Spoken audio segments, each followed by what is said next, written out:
मदनासुर के प्रभाव में आकर देवी पार्वती अंतरिक्ष की ओर भागने लगती है। इस ओर महादेव की छवि भी बिल्कुल देवी पार्वती की विपरीत दिशा में भागने लगते हैं। वो अपने आप को रोकने की भी कोशिश करते हैं, लेकिन मदनासुर के शब्दों का जो प्रभाव है उसको वह रोक नहीं पाते हैं। महादेव नारायण को कहते हैं कि नारायण, अब समय आ गया है कि आप देवी पार्वती और शिव की परछाई को रोकें। नारायण कहते हैं कि यह है तो असंभव कार्य, लेकिन आपने कहा है तो मैं प्रयास अवश्य करूंगा। उसके बाद नारायण देवी पार्वती और महादेव की छवि पे प्रहार करते हैं और फिर कुछ ऐसा होता है जो जानकर आप हैरान हो जाओगे। असुर जीत का शंखनाद बजाते हैं क्योंकि उन्हें पता है कि इस बार उनकी विजय हुई है। लेकिन क्या वास्तविक तौर पे देवी पार्वती और महादेव अलग हो चुके हैं? यही हम जानेंगे आज के एपिसोड में। तो बिना किसी वक्त गवाए चलिए शिव शक्ति के लेटेस्ट एपिसोड का रिकैप टेलीविजन से भी पहले शुरू करते हैं। एपिसोड की स्टार्टिंग में हम मदनासुर को देखते हैं जो कि देवी पार्वती को ललकार रहा होता है और कहता है कि पार्वती, मेरे शब्दों को टालना असंभव है। इस संसार में ऐसी कोई भी शक्ति नहीं जो कि मेरे शब्दों को टाल दे। मैं जो बोलता हूँ वह चीज होकर ही रहती है। इस ओर देवी पार्वती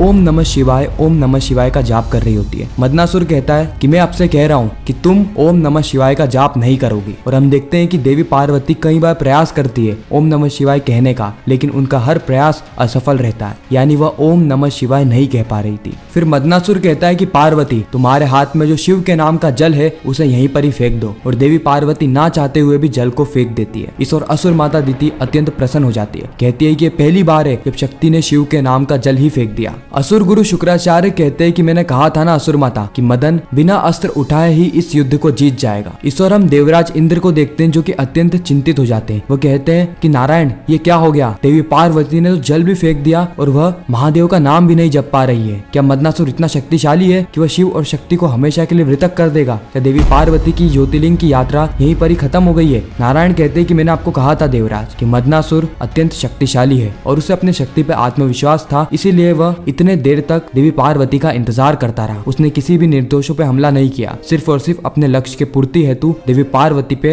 अपने शब्दों के बाण चला रहा है। इस ओर मदनासुर कहता है कि देवी पार्वती, बहुत हो गया खेल, अब मैं सीधे मेरी चाल चलूंगा। पूर्व दिशा देख रही है, जाइए दौड़ लगाइए पूर्व दिशा तक, अनंत काल तक भागते ही रहिए। अगर पृथ्वी खत्म हो जाए तो आकाश की ओर भागिए, आजीवन भागते ही रहिए देवी पार्वती। इस ओर हम देखते हैं कि देवी पार्वती बिल्कुल वैसा ही करती है। देवी पार्वती पूर्व दिशा की ओर भागने लगती है। हालांकि इस ओर देवी पार्वती अत्यंत प्रयास करती है कि वो वहां पर ना जाए, लेकिन उनके पांव अपने आप ही चलने लगते हैं। मदनासुर कहता है कि आदि शक्ति तो भाग गई, अब छवि के रूप में मौजूद देवों के देव महादेव की बारी है। देवों के देव महादेव, अब आप पश्चिम दिशा की ओर भागिए और अनंत काल तक भागते ही रहिए। और महादेव की छवि भी ना चाहते हुए पश्चिम दिशा की ओर जाने लगती है, भागने लगती है। इस ओर असुर गुरु शुक्राचार्य जीत का शंखनाद बजाते हैं। यह पहली बार है जब हमने शिव शक्ति के अंदर असुरों को जीत का शंखनाद बजाते हुए देखा है। हालांकि ऐसा नहीं है कि पहली बार असुर जीत रहे हैं, क्योंकि जब स्वार्थ की उत्पत्ति हुई थी तब भी सारे ही देवता असुरों से लड़ रहे थे। यहाँ तक कि महादेव भी नहीं चाहते थे कि स्वार्थ का जन्म हो, लेकिन आखिरकार वहां पर असुरों की विजय होती है। लेकिन उस वक्त भी असुर गुरु शुक्राचार्य ने जीत का शंखनाद नहीं बजाया था, जो कि वह अभी बजा रहे हैं। असुर माता दिति कहती है कि यह असुरों के लिए सबसे स्वर्ण समय है, जहाँ पे हम असुरों की पहली बार महादेव और देवी पार्वती पे जीत हुई है। हमने उनको मृतक कर दिया हमेशा हमेशा के लिए। मदनासुर अभिमान में आ जाता है और कहता है कि आज तक जो इस संसार में किसी ने नहीं करा वह मैंने कर दिखाया। मैंने हमेशा हमेशा के लिए शिव शक्ति को मृतक कर दिया। मैं इस संसार का सबसे सफल असुर बन गया। इस ओर हम देखते हैं महादेव को जो कि नारायण को कह रहे होते हैं कि नारायण, रोकिए शक्ति को, रोकिए शिव की छवि को, किसी भी हालत में रोकिए नारायण। अब हम नारायण को देखते हैं जिन्हें पता है कि यह कार्य असंभव है। नारायण महादेव को कहते हैं कि महादेव, मदनासुर के मुख से जो चीज निकल गई उसे रोक पाना लगभग असंभव है, लेकिन फिर भी क्योंकि आपने मुझे कहा है इसलिए मैं प्रयास अवश्य करूंगा। इस ओर हम देखते हैं कि नारायण अपने हाथ में अस्त्र को प्रकट करते हैं और देवी पार्वती के सामने अस्त्र को चला देते हैं। इस अस्त्र के अंदर ऐसी शक्तियां होती है कि देवी पार्वती के सामने एक दीवार खड़ी कर देता है, जिससे कि देवी पार्वती के पग रुक जाते हैं। देवी पार्वती के सामने अब कोई रास्ता है ही नहीं। देवी पार्वती को यहाँ पर रुकना ही होगा, लेकिन ऐसा होता नहीं है क्योंकि देवी पार्वती स्वयं आदि शक्ति है और आदि शक्ति के अंदर अत्यंत शक्तियां हैं। इसलिए देवी पार्वती का हाथ अपने आप ही उठने लगता है और वह सामने तीरों की दीवारों को तोड़ देती है। हालांकि देवी पार्वती ऐसा करना नहीं चाहती, लेकिन मदन की बातों का प्रभाव ही इतना है कि आदि शक्ति अपनी शक्तियों से अपने आप को शिव से मृतक कर रही है। नारायण एक और तीर खींचते हैं और वह तीर सीधे जाता है देवों के देव महादेव की छवि पर, जो कि पश्चिम दिशा की ओर आगे आगे बढ़ रही होती है। महादेव की छवि के सामने भी कई सारे तीरों की दीवार खड़ी हो जाती है, लेकिन महादेव की शक्तियों के सामने यह दीवार कहाँ ही रुकने वाली थी। इसलिए महादेव आराम से ही उस दीवार को तोड़ देते हैं और पश्चिम दिशा की ओर जाने लगते हैं। नारायण का ये दोनों ही आक्रमण सफल नहीं होता है, जिसके बाद हम देखते हैं कि नारायण अपने हाथ में भाला प्रकट करते हैं और भाले को देवी पार्वती और महादेव की छवि के सामने फेंकने ही वाले होते हैं कि उसी वक्त वहां पर असुर गुरु शुक्राचार्य, असुर माता दिति, स्वार्थ, राहु, केतु सारे ही असुर आ जाते हैं। असुर माता दिति नारायण से कहती है कि नारायण, आज ये भाला तो क्या,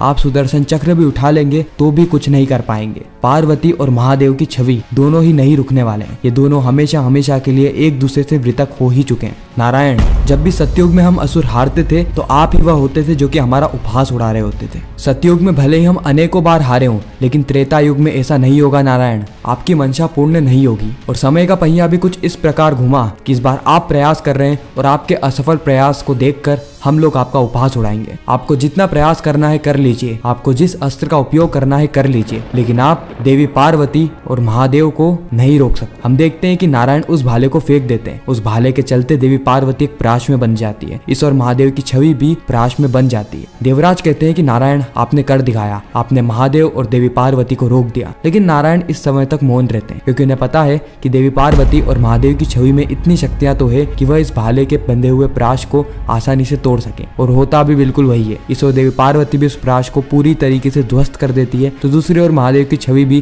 प्राश को तोड़ देती है। इस ओर मदनासुर कहता है कि यह प्रयास भी असफल हुआ, इन्हें कोई भी नहीं रोक सकता, ऐसे ही प्रयास करते रहिए। इस ओर हम देखते हैं कि देवी पार्वती के सामने तो जमीन ही खत्म हो जाती है। महादेव देवी पार्वती को पुकारते कि देवी पार्वती आगे खाइए, आगे मत जाइए, लेकिन देवी पार्वती फिर भी चलती रहती है। मदनासुर कहता है कि देवी पार्वती अब आकाश में जाइए, जिसके चलते देवी पार्वती आकाश में चलने लगती है। मतलब अद्भुत ही माया है मदनासुर की। मदनासुर कहता है कि अगर ऐसे ही देवी पार्वती चलती रही तो शीघ्र ही वह संसार से भी दूर चली जाएगी। इस ओर हम महादेव की छवि को भी देखते हैं, जो कि रास्ता खत्म होने के बाद भी संसार में और आगे पग पसार रहे होते हैं। मदनासुर कहता है कि संसार की सबसे खूबसूरत और सबसे लोकप्रिय प्रेम कहानी का अंत हुआ। मदनासुर ने शिव शक्ति को वृतक कर दिया हमेशा हमेशा के लिए। महादेव क्रोध में आके कहते हैं कि तुम्हारे छल से न ही शिव शक्ति वृतक हो सकते हैं और न ही शिव शक्ति की प्रेम कथा का अंत हो सकता है। इस ओर महादेव देवी पार्वती को पुकार रहे होते हैं। देवी पार्वती इस वक्त तक अंतरिक्ष में पहुंच गई होती है। वो महादेव की पुकार को तो सुन पाती है, लेकिन अपने पांव रोक नहीं पाती।